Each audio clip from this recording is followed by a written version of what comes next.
I'm going to go to Miami. I'm going to take over 234.5 in the Heat Thunder matchup. Jimmy Butler still out. Caleb Martin doubtful. Kyle Lowry went out in the last game against Houston early. He played 16 minutes. He is also doubtful day to day. We got the Miami Heat day to day.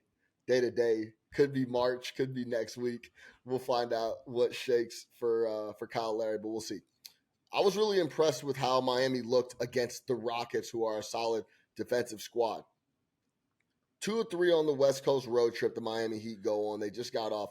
They get back home and take care of business against the Rockets. I and Jay always talk about teams coming home after road trips.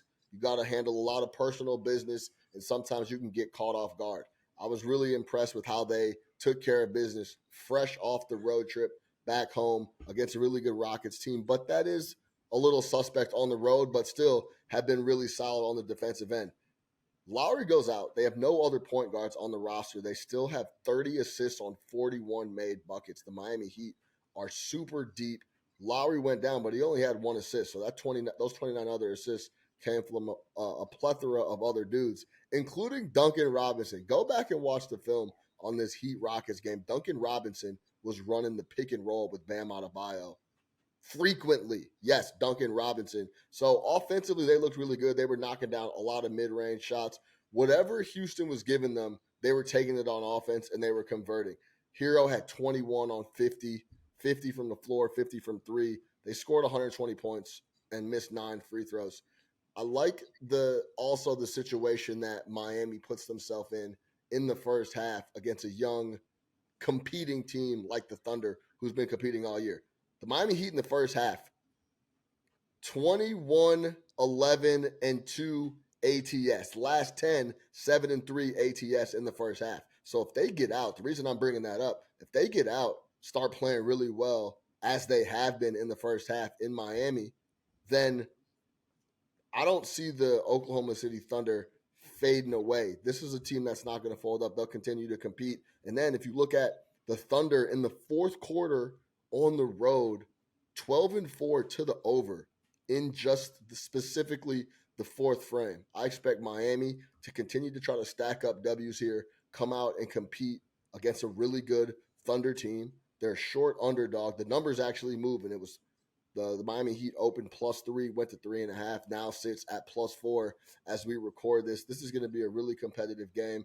I like how deep Miami is, and I don't think the Thunder go away here. I see like a 125, 119 type of game.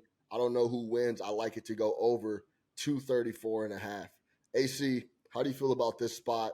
The Miami Heat are an interesting team, but a lot of things scream the over here. Last 10 games, Thunder 8-2 to the over. If I go pull up some of just the overall total numbers here in this matchup, Heat at home 10-6 to the over.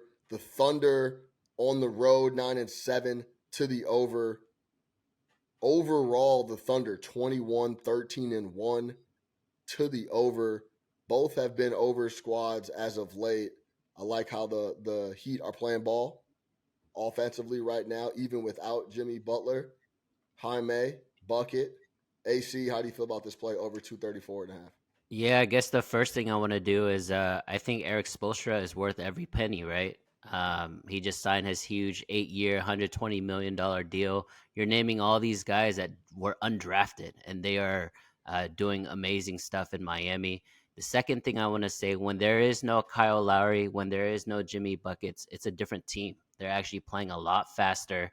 So a lot of their season-wide stats are not factual in this game.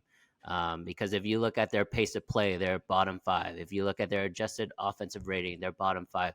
But without buckets, without Lowry, they just run up and down, and they let their shooters shoot, right? Tyler Hero, Duncan Robinson, just to name a few.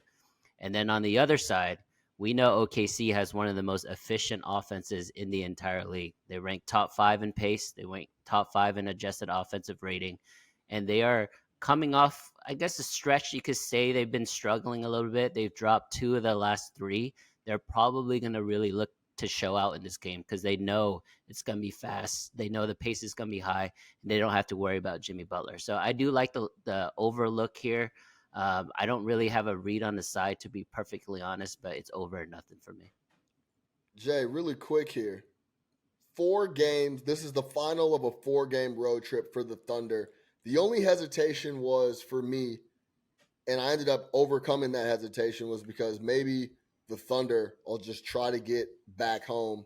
They play Portland after the road trip. Maybe they come in a little sluggish here down in Miami, and the Heat play Heat basketball and slow them up. But I think overall, they're going to try to close out the road trip strong. And that pace that AC mentioned, they do play at a faster pace than Miami, and I like that. Go ahead and speed up Miami in Miami, play your game, and I think this is what pushes it over. Yeah, it's the first game of a road home back to back. It's crazy because they come off the 4-game road trip and then face the Blazers. But I mean, they're not looking towards the Blazers, right? Last time they faced them, they beat them by 43 points.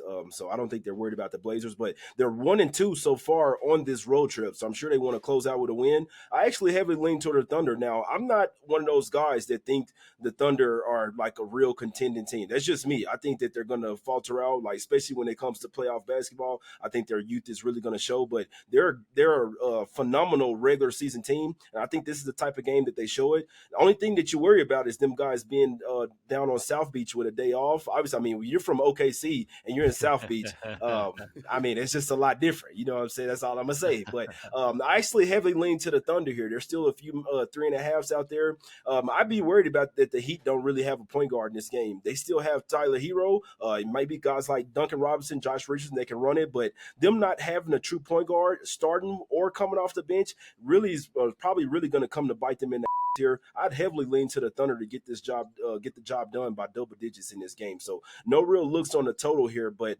I'm really close to getting there with the Oklahoma City Thunder. I think this is a game that they turn up versus the Miami Heat here.